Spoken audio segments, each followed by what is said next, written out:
阿若，这书我还看呢。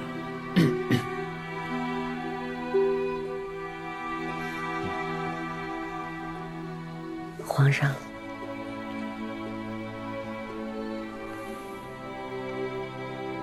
怎么？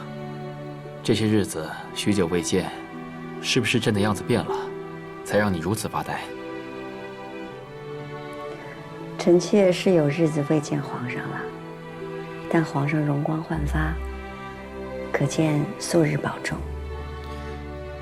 那朕没来的这些日子，你可有保重自己啊？很想保重，但就是见不到皇上。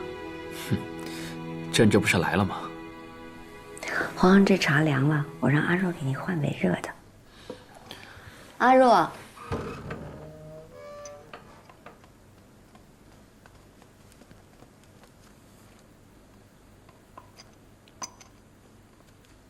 皇上请用茶。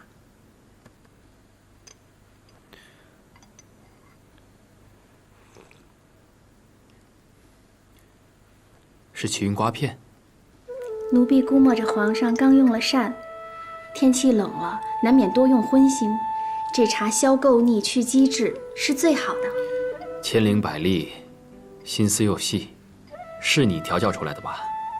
这话都是主平日口里颠来倒去说的，惦记着皇上用什么了，用的好不好。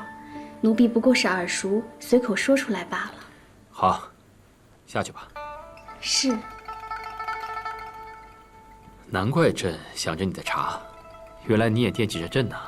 原来皇上是想着臣妾这儿的茶。那明日里臣妾就往各宫里都散一些，也好引得皇上各宫都去坐一坐。哼，这话便是赌气了。如意啊，朕知道你入宫以来受了不少的委屈，朕想护着你。可是，不如在前底时可以自由自主，所以为了朕，你忍一忍。王钦，奴才在。东西呈上来。这。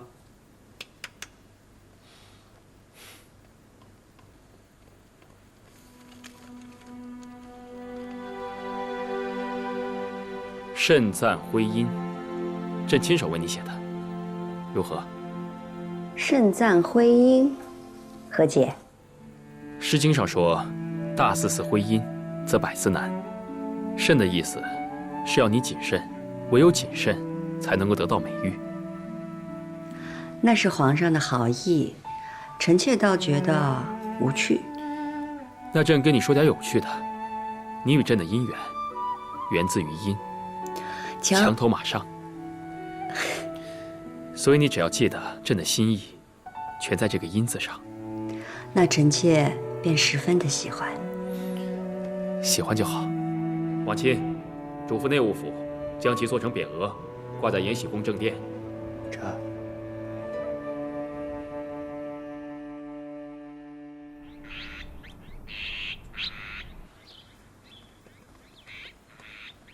奴才给贵妃娘娘宜贵人、嘉贵人海常在请安。起来吧。谢娘娘。秦公公，今儿个怎么劳动你过来了？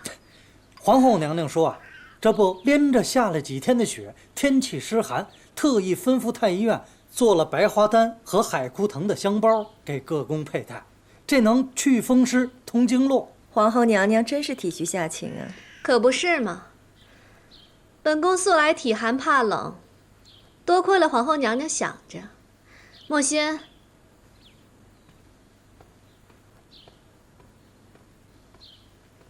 奴才本该还要去启祥宫和景阳宫，那就一并交给宜贵人和嘉贵人了。有劳秦公公了。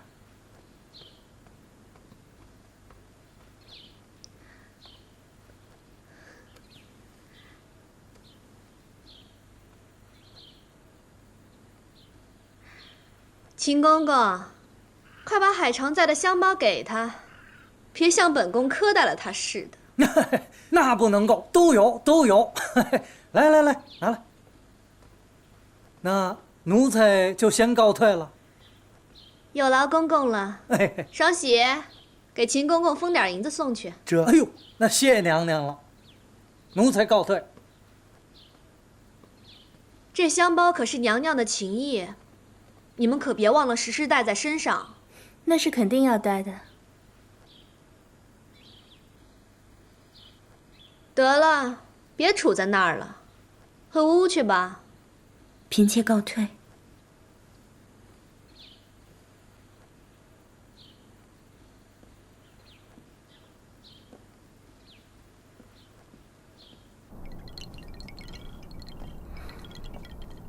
跟块木头一样，难怪皇上不喜欢。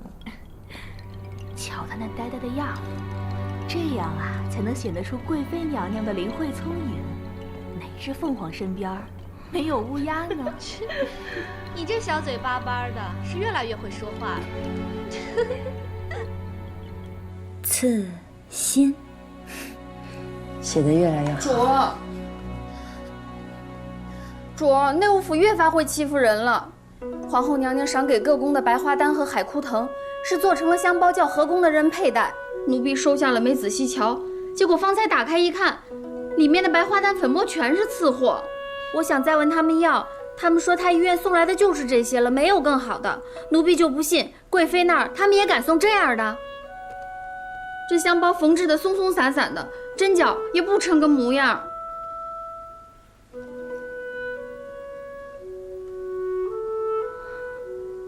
方才我过来，秦丽正眼巴巴地往咸福宫送香包呢。这针脚跟用料，我看都是挺好的。真是小人，这点小东西都要分高低。能用就行了，搁着吧。说的也是，阿若，你把这香包留给我，我回去呢把它针脚给紧一紧，免得姐姐用了变散了。对，海兰缝的好，就让海兰缝。我最会这些功夫了，一定漂漂亮亮的给姐姐送回来。倒是便宜了秦丽那个狗奴才。泽心姐姐，我一个人去就行了呀。你一个人去，万一内务府调那些，你怎么应付得过来啊？还是姐姐想的周全。姜太医，索心啊，索心，你好吗？我挺好的。你是来替嬷嬷们诊脉吗？啊，我信进太医院3年，能为嬷嬷们诊脉，已经是福气了。你安心，以你的本事，迟早会有出头之日的。太医院讲的是门第、师从和资历，这些我都没有。你相信我，我们虽然出身寒微，没有什么注意，但有真本事才是最重要的。这个我。索心姐姐，我得走了。哎。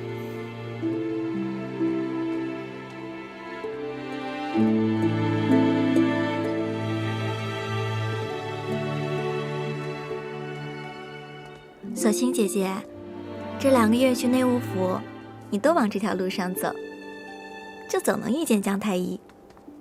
我和他自幼相识，小时候家里遭了灾祸就分开了，没想到进了宫却能在这里遇见。青梅竹马呀，是好事。可是呀，姜太医还年轻，在太医院怕得熬着。我和他都是奴才，但若勤勉，未必没有出头之日。